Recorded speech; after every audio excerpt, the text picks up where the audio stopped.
munaasabad lagu daafurayay bilowga qaybinta kaararka codbixiyayaasha oo maalinta sabtida si toos ah uga bilaabmi doonta dhammaanba gobolka Sanaag ayaa lagu qabtay maanta beerta xurriyadda ee magaalada Ceerigaabo. Munaasabadan ay ka soo qayb galeen qaar ka mid ah golaha wasiirada madaxweyne Siirayo, murashaxa madaxweyne ku-xigeenka xisbiga wadani Ambassador Maxamed Cali iyo mas'uuliyiin kale oo ka socday asxaabta xisbiyada Somaliland, madaxda maamulka heer gobol iyo heer degmaba ee gobolka Sanaag iyo waliba dadweyne oo tiro badan. Waxaana ugu horeynba munaasabadaasi ka hadlay maayirka degmada Ceerigaabo Ismaaciil Xaaji Nuur iyo barasaabka gobolka Sanaag Axmed Cabdi Jaamac Falay.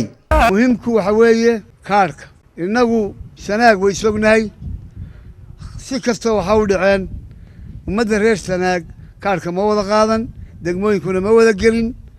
waan ka xumahay, aad iyo aad baan uga xumahay. waa dhantaal ku yaala gobolka Sanaag.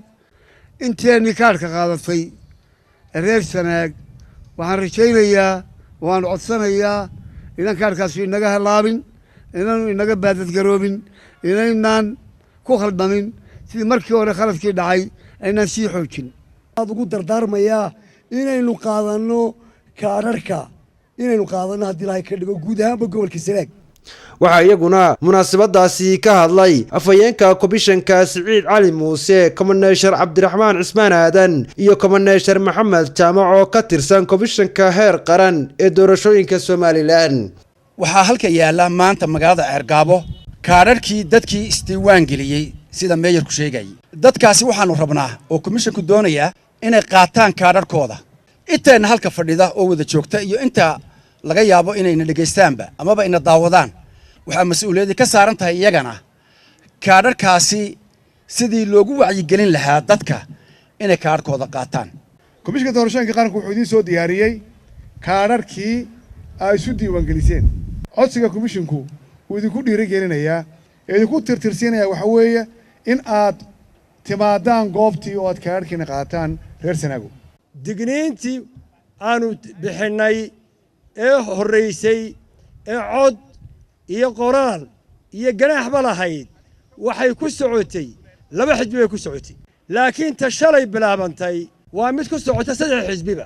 ilaa imanka Hargeysa marka laga bilaabay laga soo baxay ee saddex xisbiba soo baxeen ilaa imanku ay ku sugan yihiin halkan Ceerigaabo iyo Laascanood ay ku sugan yihiin si isku mid ah ololuhu u socday.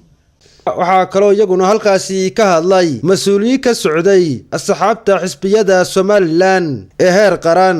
kaarka qaadashadiis macna badan bay u samaynaysaa qofka. waxay u samaynaysaa qofku inuu madaxweynaha uu jecel yahay ugu codeeyo. dadweynaha reer Sanaag waxaan ku dhiirinayaa inay kaararka qaataan.